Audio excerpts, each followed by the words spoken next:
இந்த கேள்வி நிறைய பேருக்கு இருக்குது. நீங்கள் கேட்குறத பார்த்தா அந்த அந்த லேடி பற்றி நீங்கள் கேட்குறீங்கன்னு நினைக்கிறேன். தவறான உறவுக்கு போகிறவங்க எல்லாருமே கெட்டவர்கள் அப்படின்னு நம்ம சொல்ல முடியாது. அதுக்கு நம்ம கெட்டவங்க இல்லைன்னு சொல்ல முடியாது. சைக்காலஜிக்கலாக பார்க்கும்போது கெட்டவர்கள் நல்லவர்கள் அப்படின்லாம் நம்ம பிரித்து பார்க்க முடியாது. அவங்க ஏன் அப்படி நடந்துக்கிறாங்க அப்படிங்கிற ஒரு விஷயத்தை நம்ம பார்க்கணும். அதாவது பிஹேவியர் அப்படின்னு நம்ம சொல்கிறோம்.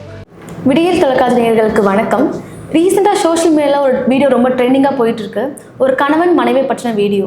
மனைவி தகாத ஒரு இதனால கணவன் அந்த மனைவியை தாக்கியிருக்காரு. இப்போ அவர் ஜெயிலில் இருக்காரு, மனைவி ஹாஸ்பிட்டலைஸ் ஆகியிருக்காங்க. இவங்க 2 பேரோட முன்கோத்தினால ஒரு குழந்தையோட வாழ்க்கை கேள்விக்குறியாக இருக்குது. இப்போ இந்த குழந்தையோட வாழ்க்கை கேள்விக்குறியாக முக்கியமான காரணம் தகாத உறவு. ஸோ தகாத உறவை பற்றின சைக்காலஜிக்கல் பெர்ஸ்பெக்டிவ் நம்ம இங்கே பார்க்க போகிறோம். இன்றைக்கி நம்ம கூட கன்சல்டன்ட் சைக்காலஜிஸ்ட் மிஸ்டர் பிரிஸ்லி இருக்காரு. வணக்கம் சார். வணக்கம் சார். ஒரு தகாத உறவு ஏற்படுறதுனால ஏன் ஒருத்தர் இவ்வளோ மனநல குறைவாக இருக்காருன்னு நினைக்கிறீங்க சார்?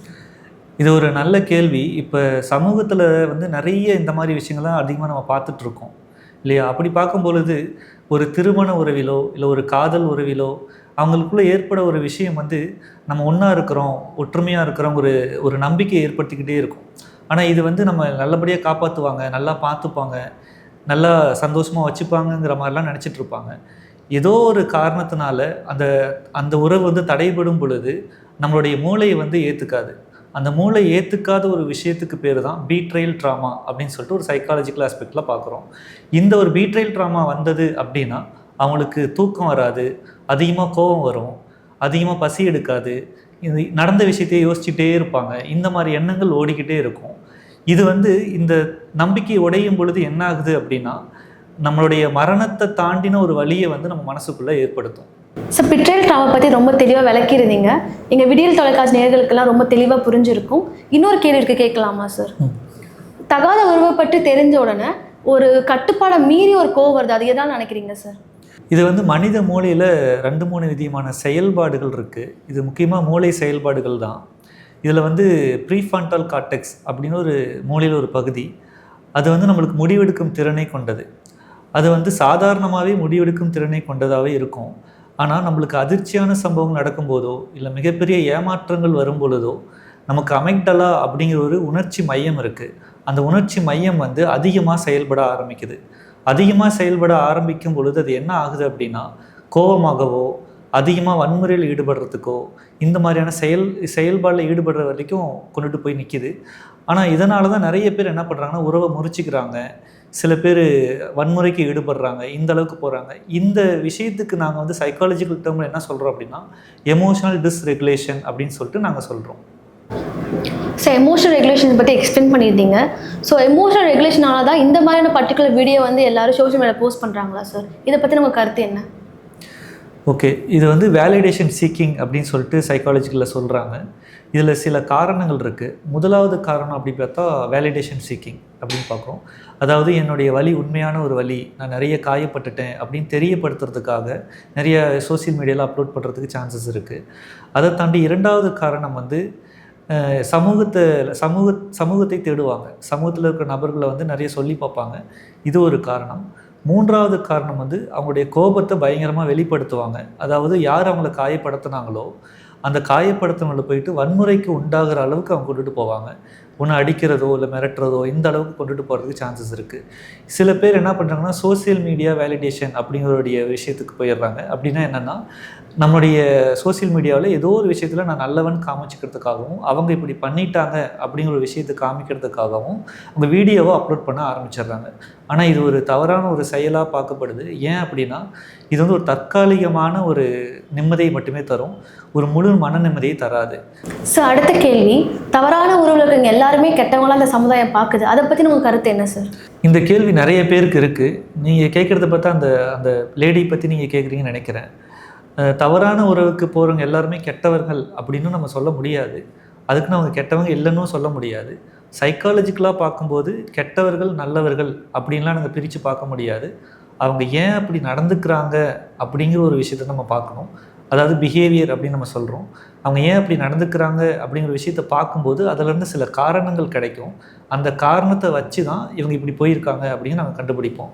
எக்ஸாம்பிள் பார்த்தோம் அப்படின்னா ஒருவேளை அவங்களுக்கு எமோஷனல் ரீதியாக எந்த ஒரு சப்போர்ட்டும் கிடைக்காம இருந்திருக்கலாம், எல்லாருமே ஒதுக்கி வச்சுருந்துருக்கலாம், இல்லைனா குடும்பத்தில் அதிகமாக சண்டை வந்திருக்கலாம், இந்த மாதிரியான சில விஷயங்கள்லாம் வந்திருக்கலாம். இதனால தான் அவங்க அந்த அளவுக்கு போகிறதுக்கு சான்ஸாக இருக்குது. இதை சரின்னு நம்ம சொல்ல முடியாது. ஆனால் இது ஒரு காரணமாக நம்ம வேணால் எடுத்துக்கலாம். இதனால தான் அவங்க அப்படி போயிருப்பாங்க அப்படின்னு வேணால் எடுத்துக்கலாம். ஒரு மருத்துவர் வந்து ஒரு நோயை எப்படி தெளிவாக பார்க்குறாரோ அந்த மாதிரி தான் ஒரு சைக்காலஜிஸ்ட் வந்து ஒரு நடத்தையை கவனிக்கணும். அந்த நடத்தையை கவனிக்கும் போது தான் ஏன் இவங்க இப்படி பண்ணினாங்க அப்படிங்கிறத நம்மளுக்கு கண்டுபிடிக்க முடியும். சார், கடைசியான ஒரு கேள்வி. இந்த மாதிரி தகாத உறவு நடக்கிறதுக்காக சைக்காலஜிக்கல் காரணம் என்னவா இருக்குது சார்? ஒரே ஒரு காரணம் மட்டும் இதுக்கு சொல்ல முடியாது. இதில் நிறைய பல காரணங்கள் சொல்லலாம். ஆய்வுகளின் அடிப்படையில் சில காரணங்கள் மட்டும் நான் சொல்கிறேன். ஃபஸ்ட்டு ஒன் வந்து எமோஷனல் நெக்லெக்ட். எமோஷனல் நெக்லெக்ட் அப்படிங்கிறது வந்து அவங்களுடைய உணர்வு வந்து யாருமே புரிஞ்சிக்காமல் இருக்கிறதுனால அவங்க யாருமே கவனிக்கப்படாமல் இருக்கிற ஒரு ஃபீல் கிடைக்கும். அந்த ஃபீலிங்னால் என்ன பண்ணுவாங்க அப்படின்னா வேறு ஒரு உறவுக்கு போகணும், ஆதரவாக வேணும் யாரும் அப்படின்னு சொல்லிட்டு யோசிப்பாங்க. அதனால் இது ஒரு வழியாகவே மாறிடுது. இந்த தகாத உறவுக்கு போகிறதுக்கு ஒரு வழியாக மாறுது. இரண்டாவது காரணம் பார்த்தோம் அப்படின்னா புவர் கம்யூனிகேஷன். புவர் கம்யூனிகேஷன் அப்படிங்கிறது ஒரு கணவன் மனைவி அப்படிங்கிறவங்க வந்து எதுவாக இருந்தாலும் ஓப்பனாக, எந்த பிரச்சனையாக இருந்தாலும் ஓப்பனாக பேசணும். 2 பேரும் உட்காந்து பேசினா தான் அதுக்கு ஒரு தீர்வு கிடைக்கும். ஆனால் இது நிறைய பேர் பண்ணுற ஒரு விஷயம் என்னென்னா எந்த ஒரு பிரச்சனையுமே உட்காந்து பேசுகிறதே கிடையாது. அந்த பேசாமல் இருக்கிறதுனாலையும் இந்த வழிக்கு தகாத உறவுக்கு போகிறதுக்கு ஒரு சான்ஸாக மாறுது. 3வது காரணம் என்ன அப்படின்னு பார்த்தோம் அப்படின்னா அன்மீட் எமோஷனல் நீட்ஸ் அப்படின்னு சொல்லுவோம். அப்படின்னா அவங்கக்கிட்ட இருக்கிற அன்பு, பாராட்டுதல், கவனம், ஈர்க்கும் சில விஷயங்கள் இது எல்லாமே கிடைக்காத போது, இப்போ கணவன் மனைவி அப்படி எடுத்துக்கிட்டோம் அப்படின்னா அவங்கக்கிட்ட அன்பு இருக்கணும், சில விஷயங்களை பாராட்டுதலும் இருக்கணும், சில கவனத்தை ஈர்க்கிற அளவுக்கு இருக்கணும். இது எதுவுமே இல்லாத போது இல்லை எதுவுமே கிடைக்காத போதும் இந்த தகாத உறவுக்கு போகிறதுக்கு ஒரு வழியாகவே மாறுது. 4வதாக பார்த்தோம் அப்படின்னா இம்பல்சிவிட்டி அப்படின்னா உணர்ச்சி ரீதியான வேகமாக செயல்படக்கூடிய ஒரு செயல்பாடு. அப்படின்னா என்னென்னா உடனே முடிவெடுப்பாங்க. இதனால் என்ன ஆகுதுன்னா உடனே முடிவெடுக்கிறதுனால பின்னாடி வரும் விளைவுகள் அவங்க யோசிக்கவே மாட்டாங்க. எதிர்காலத்தில் என்ன ஆகும் அப்படின்னு யோசிக்கவே மாட்டாங்க. உடனே முடிவெடுத்து இந்த அளவுக்கு போயிடுவாங்க. இதுவும் ஒரு காரணமாக பார்க்கப்படுது. 5வதாக பார்த்தோம் அப்படின்னா அட்டாச்மெண்ட் இஷ்யூ அப்படிங்கிறது வந்து ஒன்று அந்த கணவனுக்கோ அந்த மனைவிக்கோ அவங்க குழந்தை பருவத்தில் இருக்கும் பொழுது சில விஷயங்கள் நடந்திருக்கும். அந்த விஷயங்கள் பார்த்து ஒரு சில விஷயங்கள்னால கூட இது நடக்கலாம். சார், தகாத உறவுக்கு சைக்காலஜிக்கல் பெர்ஸ்பெக்டிவ் சொன்னீங்க. கடைசியாக மக்களுக்கு ஏதாவது சொல்ல விரும்புகிறீங்களா சார்? ஓகே, நான் மக்களுக்கு என்ன சொல்ல விரும்புகிறேன் அப்படின்னு பார்த்தோம் அப்படின்னா இந்த மாதிரி நம்பிக்கை இழக்கிற அளவுக்கு போயிடுச்சு அப்படின்னா இது வந்து ஒரு குடும்ப பிரச்சனை மட்டும் கிடையாது.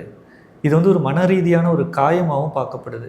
இந்த மன ரீதியான ஒரு காயம் எந்த அளவுக்கு கொண்டுட்டு போகும் அப்படின்னா அவங்களுடைய உணர்வுகள் வந்து ஒரு பழிவாங்கும் எண்ணம் அளவுக்கு கொண்டுட்டு போகுது.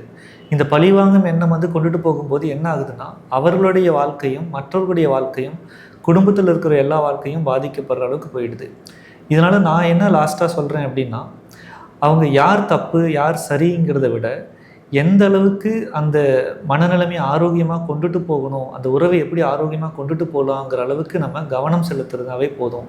ஸோ உங்கள் டைமையும் உங்கள் எக்ஸ்பீரியன்ஸுக்கும் என் கூட ஷேர் பண்ணதுக்கு ரொம்ப நன்றி. விடியல் தொலைக்காட்சி நேயர்களுக்கும் நன்றி.